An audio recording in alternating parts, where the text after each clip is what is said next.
സാമ്പത്തിക രംഗത്ത് ഒരു എക്കണോമി രാജ്യത്താകെ ഒരു ചെറിയൊരു മന്ദതയിലേക്ക് പോവാണ്. കേരളത്തിലിപ്പം കഴിഞ്ഞ എക്കണോമിക് സർവേ വെച്ച് നോക്കുമ്പോൾ കേരളത്തിലും കേന്ദ്രത്തിലുമൊക്കെ കേരളത്തിലും നമുക്ക് കോൺസ്റ്റന്റ് പ്രൈസിൽ 10-12% അല്ലാതെ 6.6 അല്ല കറണ്ട് പ്രൈസിൽ മറ്റേ കോൺസ്റ്റന്റ് പ്രൈസിൽ 6.6 പക്ഷേ പൊതുവിലൊരു സാമ്പത്തിക രംഗത്ത് ഒരു മരവിപ്പ് വരുന്നുണ്ട്. അപ്പോൾ ആ മരവിപ്പിനെ നേരിടാൻ വേണ്ടിയിട്ട് കൂടുതൽ ചെലവുണ്ടാവണം സർക്കാരിന്റെ ഭാഗത്തുനിന്നും പൊതുമേഖലയിൽ നിന്നും പ്രൈവറ്റ് മേഖലയിൽ നിന്നും. അതിന് കുറച്ച് കാര്യങ്ങൾ ഈ ബഡ്ജറ്റിൽ പറഞ്ഞിട്ടുണ്ട്. നിങ്ങൾ ഞാൻ 10,000 കോടി രൂപയുള്ള നിർമ്മാണ പ്രവർത്തനങ്ങൾ ലൈഫിന്റെ രംഗത്ത് അടുത്ത 2 വർഷം കൊണ്ടുണ്ടാവും എന്ന് പറഞ്ഞിട്ടുണ്ട്.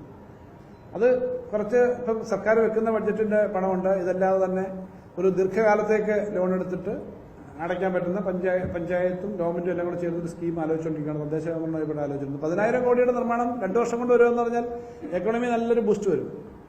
നിർമ്മാണ പ്രവർത്തനങ്ങളിൽ 1000 കോടി രൂപയുടെ ഗ്രാമീണ റോഡുകൾ ഉൾപ്പെടെയുള്ള കാര്യങ്ങൾക്ക് വേണ്ടിയിട്ട് പണം വെക്കുമെന്ന് പറഞ്ഞിട്ടുണ്ട്. കാരണം ഒരു എക്കണോമിയിലെ ഈ കൂടുതൽ തൊഴിൽ വരാനും എല്ലാ മേഖലയിലും നിർമ്മാണ പ്രവർത്തനങ്ങൾ എല്ലാ മേഖലയിലും ബാധിക്കുന്നതാണ്.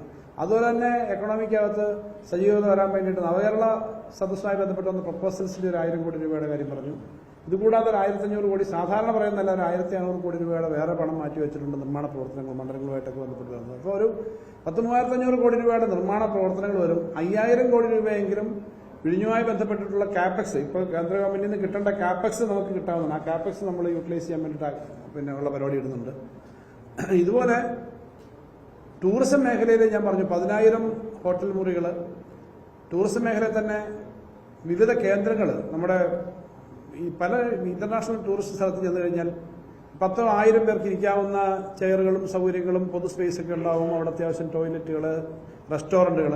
ഇപ്പം നമ്മൾ കോളത്ത് കാണാൻ പോകുന്നു. അവിടെ മഴ വരുമ്പോൾ ഓടിച്ചാടി അങ്ങോട്ട് ഓടി അല്ലാതെ ഇരുന്ന് രാവിലെ തൊട്ട് വൈകിട്ട് വരെ ഇരിക്കാവുന്നൊരു സ്ഥലമുണ്ടോ നമ്മുടെ ഏതെങ്കിലും ടൂറിസ്റ്റ് സെന്ററിൽ? ഇത് ശ്രദ്ധിച്ചോളൂ.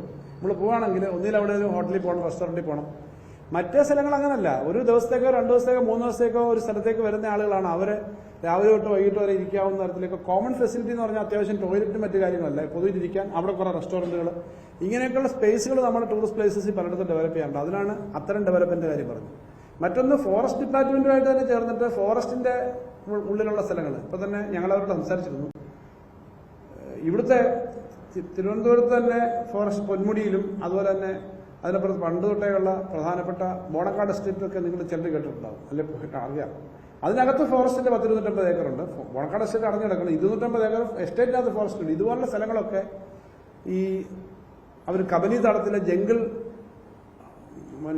ഹോട്ടൽ അങ്ങനെ ജംഗിൾ ഹൗസസോ അങ്ങനെ ഒരു ഹോട്ടൽ സിസ്റ്റം ഒക്കെ ഉണ്ട് ഫോറസ്റ്റിൽ. അപ്പോൾ ഫോറസ്റ്റ് അങ്ങനെ ചെയ്യാം. പല സ്ഥലത്തും കേബിൾ കാറും മറ്റും ഇടാനുള്ള സൗകര്യമുണ്ട്. അപ്പോൾ കേബിൾ കാർ ഇടാനായിട്ടുള്ള സൗകര്യം ഫോറസ്റ്റിന്റെ അല്ലാതെ ഗവൺമെന്റ് സ്ഥലത്തും കിട്ടിക്കഴിഞ്ഞാൽ പ്രൈവറ്റ് എൻറ്റിറ്റീസ് ഒന്ന് ചെയ്യാൻ തയ്യാറാണ് നമ്മുടെ ആളുകൾ. ഇതിനൊക്കെ പറ്റുന്ന തരത്തിലേക്ക് ആ മേഖല ചെയ്യുമെന്നാണ് പറഞ്ഞത്. അവിടെ 5,000 കോടി രൂപയുടെ നിക്ഷേപം വരത്തക്ക വിധത്തിൽ അതിന് ഇൻട്രസ്റ്റ് സബ്വെൻഷൻ കൊടുക്കുമെന്നാണ് ഇത് പറഞ്ഞിട്ടുള്ളത്. ഇൻട്രസ്റ്റ് സബ്വെൻഷൻ എന്ന് പറഞ്ഞാൽ 5,000 കോടി രൂപയ്ക്ക് ഒരു 2 എടുക്കുന്ന ആളുകൾക്കാണെങ്കിൽ 2% പലിശ ഇളവൊക്കെ നമ്മൾ കൊടുക്കുന്ന തരത്തിലേക്കാണെങ്കിൽ കൂടുതൽ ആളുകൾ എടുക്കും. നേരത്തെ തന്നെ കുറെ തൊഴിൽ വന്ന മന്ദിവിരുദ്ധ പാക്കേജ് എന്നൊക്കെ പറഞ്ഞ് നേരത്തെ നമ്മൾ ചെയ്ത കുറെ കാര്യങ്ങളുണ്ട്. ഇങ്ങനെ ഇൻഫ്രാസ്ട്രക്ചറിന്റെ കാര്യത്തിലും ടൂറിസം പോലുള്ള മേഖലകളിലൊക്കെ കുറെ പണം ചെലവഴിക്കപ്പെടാനുള്ള സാധ്യതകൾ അതിൽ നോക്കിയിട്ടുണ്ട്. ഇതുപോലെ തന്നെ എഡ്യൂക്കേഷൻ, ഹെൽത്ത്, ഈ മേഖലയിലും കുറെ കാര്യങ്ങൾ അതിൽ പറഞ്ഞിട്ടുണ്ട്. എഡ്യൂക്കേഷന് 13 ലക്ഷം ആളുകൾ ഒരു വർഷം കേരളത്തിൽ നിന്ന് ഇന്ത്യയിൽ നിന്ന് പുറത്തേക്ക് പോകുന്നുണ്ട്. ഇന്ത്യയിൽ നിന്ന് പുറത്തേക്ക് 13 ലക്ഷം പോകുന്നുണ്ട്. കേരളത്തിൽ നിന്ന് 4% അതിൻ്റെ ഉള്ളത്, അല്ലാതെ ഇവിടുന്ന് മാത്രമല്ല. പക്ഷെ അതിനകത്ത് നിങ്ങൾ നോക്കുമ്പോൾ ഒരു കാര്യം കണക്ക് കൂട്ടിയാൽ അറിയാം, 10,000 പേര് പോകുന്നുണ്ടെങ്കിൽ 3,000 കോടി രൂപ കേരളത്തിൽ നിന്ന് പുറത്തേക്ക് പോകും ഒരു വർഷം. പിന്നെ ഫീസും മറ്റും മാത്രമായിട്ട് അങ്ങനൊരു 10,000-20,000 പേര് പോയി കഴിഞ്ഞാൽ ഒരു വർഷം കേരളത്തിൽ സ്പെൻഡ് ചെയ്യും. ഇന്ത്യയിൽ എല്ലായിടത്തും ഉണ്ട് പോകുന്ന പണം പുറത്തേക്ക് പോകുന്നത്. അപ്പോൾ ഇങ്ങനെയുള്ള കുട്ടികൾ പോകുമ്പോൾ നമുക്ക് ഇവിടുത്തെ എഡ്യൂക്കേഷനെ കുറച്ചുകൂടി ബെറ്റർ ആക്കാൻ വേണ്ടി അതിനകത്ത് മറ്റ് സ്റ്റേറ്റിൽ നിന്നുള്ള കുട്ടികൾക്ക് വന്ന് പഠിക്കാൻ ഉൾപ്പെടെയുള്ള സംവിധാനങ്ങളിൽ നിയമത്തിൽ മാറ്റം വരുത്തുമെന്ന് പറഞ്ഞിട്ടുണ്ട്. ഇതൊക്കെ സാധാരണക്കാളും കൂടുതൽ പല പോളിസിപരമായ കാര്യങ്ങളിൽ മാറ്റം വരുത്തിയിട്ടാണ്. അപ്പോൾ അങ്ങനത്തെ എഡ്യൂക്കേഷന്റെ കാര്യത്തിനകത്ത് കുറെ കാര്യങ്ങൾ കൊണ്ടുവരും. അതേപോലെ കുറെ കാര്യങ്ങൾ അതിനകത്ത് എഡ്യൂക്കേഷനെ മാത്രമല്ല ഹെൽത്തിന്റെ കാര്യത്തിൽ മെഡിക്കൽ കോളേജുകളോട് ചേർന്ന് തന്നെ പോലും പുറത്തുനിന്ന് വരുന്നവർക്ക് ചികിത്സിക്കാനുള്ള സംവിധാനങ്ങൾ ഉണ്ടാക്കാൻ പറ്റുന്ന സാധ്യതകളെ പറ്റി ആലോചിക്കും. തുടങ്ങിയ കാര്യങ്ങളെല്ലാം അതിൽ പറഞ്ഞിട്ടുണ്ട്. അപ്പൊ അങ്ങനെ കേരളത്തിനെ ഇപ്പോഴത്തെ ഒരു സാഹചര്യത്തിൽ കേരളത്തിനെ ശ്വാസം മുട്ടിച്ച് പുറകോട്ട് പോകാനല്ല, കേരളം വളരെ മുന്നോട്ട് പോകാൻ പറ്റുന്ന തരത്തിലേക്കുള്ള കാര്യങ്ങൾ ചെയ്യാനാണ് ആഗ്രഹിക്കുന്നത് എല്ലാവരുടെയും സപ്പോർട്ടോടുകൂടി. ആ തരത്തിലൊരു വലിയ ഫോക്കസ് അതിൽ ആദ്യം വെച്ചിട്ടുണ്ട്.